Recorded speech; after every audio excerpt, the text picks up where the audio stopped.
chakwera komano titero kuti kuno kwachabwino kuli zuwa ndipo tsiku labwino ndithu tikulandireni pano pa MBC Radio 1 komanso MBC TV. Dzina langa ndine Peter Magawa, tikupempheni kuti mukhale pomwepo ndikutsatira zonse zimene zikhale zikuchitika kuno.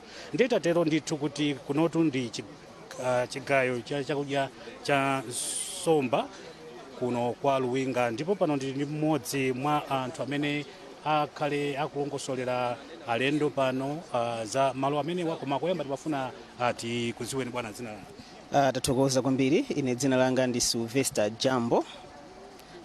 Udindo wanuja?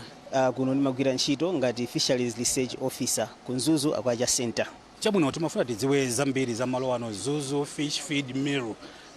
Kwenikweni chigayo chimene chicheza kudya za nsomba mwina ndichofunikira bwanji ku ulimi wa nsomba mdziko muno, komanso mutatuze mwina kuti zinthu mbuyo muno zakhala zili bwanji pofika lero kuti pakhale ganizo lokhala ndi malo ngati amenewo?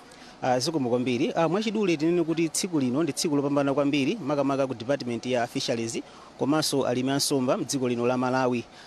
Pakhala pali vuto lalikulu, vuto linalona kuti tinalibe chakudya chabwino. Tikamati chakudya chabwino cha nsomba timafuna kuti chakudya chomwe chizungu timati cha floating, tikachika madzi chiziyandama.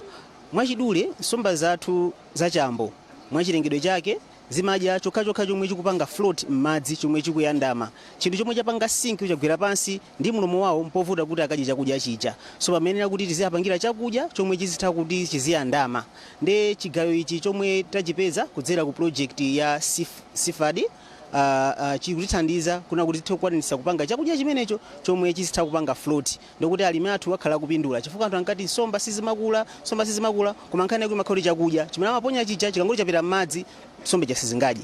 Komano pakubwera kwa chigayo ichichi ndokuti chakudya chomwe zichoka mchigayo chimenechi akachiponya m'madzi alimi a nsomba chiziyandama, ndipo nsomba zizikwanitsa kudya ndiye zikatero zizikula bwino, atha kupanga phindu lochuluka kwambiri. Chabwino mwakamba za nkhani ya float kuti ziziyandama. Mbuyo mu zinthu zinali bwanji kumbali ya chigayo ngati chimenechi? Ichichi pamene tukamba pano tukamba za chigawo cha kumpoto chokha kapena chakudya cha kuno chizipitanso ka chigawo cha kumwera ka chigawo cha pakati ndi madera ena? Kwenikweni tatuzeni zimakhala bwanji mbuyo mu ndipo panopo zizikhala bwanji? Poyambirira panali mavuto akulu kuti nsomba sizimakula. Ndeta panga kafukufuku nono zoti nkhani yake ndi chakudya, kuti sizikudya chakudya choyenera chikakuti chayandama sizikukwanitsanso kuti ziloweza kudya chazidye. Ndiye kubwera kwa project imeneyi kwabweretsa zona kuti alimi athe kupeza chakudya chomwe chili chabwino komanso achipeza mosavuta. Chifukwa poyambirirapo tu chakudya cha nsomba chabwino chimachokera ku Zambia. So mukhoza kuona chakudya chomwe chokera ku Zambia kubwera mdziko muno ndi chakudya chopangidwa mu Malawi muno mitengo ina okhala yosiyana. Chakunochi chikhala chochipirako chomwe mulimi wina aliyense akhoza kwanitsa kufikira kuti agule chakudyacho komanso nsomba zikhala zikukula bwino. So poyamba panali mavuto akulu kwambiri kunena kuti timakanika kuti nsomba zizikula bwino chifukwa kuti chakudya ichi chimachokera kutali ndi alimi amangodyetsera madeya zomwe nsomba zisamakule. Komano apapa alimi akhala okondwera kwambiri kuti chakudya chija chili pafupi. Chakudya chimenechi chigayo chimenechi chikwanitsa kupanga chakudya chochuluka kwambiri chomwe chitha kukwanitsa kupanga supply ngakhale ku Central Region or ku Southern Region bwinobwino. Mwina mutatipasa chithunzithunzi cha kuchuluka kwa capacity ya chigayo chimenechi chingati ma statistics imene muli nayo kuti chingamapanga chakudya chochuluka bwanji kaya pa ola kaya ndi pa tsiku kaya ndi pa chaka ndi mulingo wa nsomba zimene tili nazo mdziko muno? Tikalowa mkati mukuchiona cha chigayo chathu mmene chipangira seti ndinkhalona kuti tikayika ma ingredients athu a mu chigayo chimenechi ndikuti tikhoza kwanisa kutusa 5 tons of feed per hour.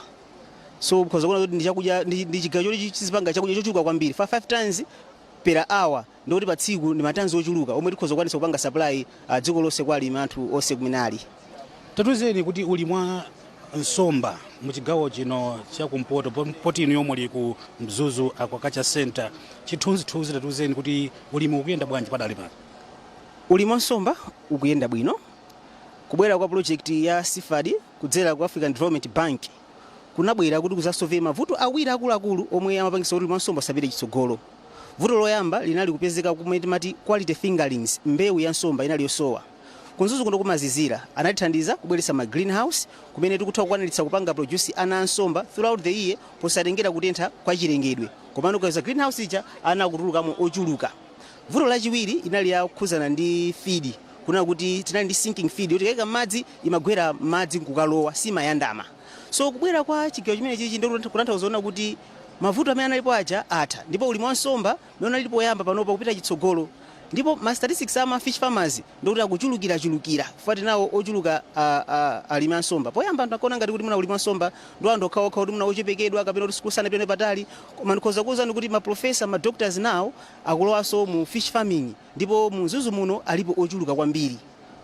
So briefly in English, I just wanted to understand the Mzuzu fish feed mill, the components or the capacity that it has, and what difference is it going to bring on the market, especially if we are to talk about the fish farming in the country.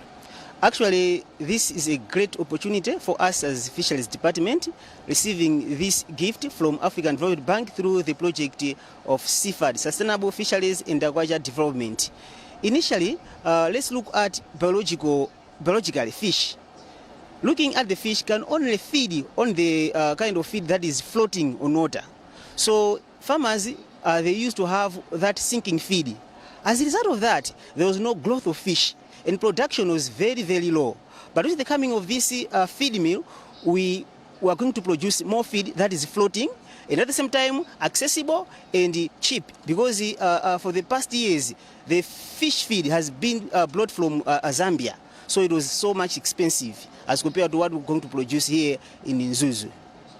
And what was the situation like in the northern region before this mill? Can you tell us what has been like the fish farming, the challenges that the farmers in the north have been having? Farmers, they were facing two major challenges. And it is through this project that has come to solve the problems. The first one was quality fingerlings. You know, in North we have a cold season. Most of the months are very cold. So fish, for them to produce fingerlings or produce young ones, they depend on the levels of temperature. Higher temperatures, it means the fish become more active and more fingerlings. So this project brought what we call greenhouse, so that should boost temperature ranges. As a result, our tilapia species produce more fingerlings that we are able to supply to all farmers in Malawi, not particularly in North. Apart from that, there is need for the farmers to have quality feed. So with the coming of this fish meal, it means that we have now good quality feed plus quality fingerlings, which will sustain the aquaculture industry, and more farmers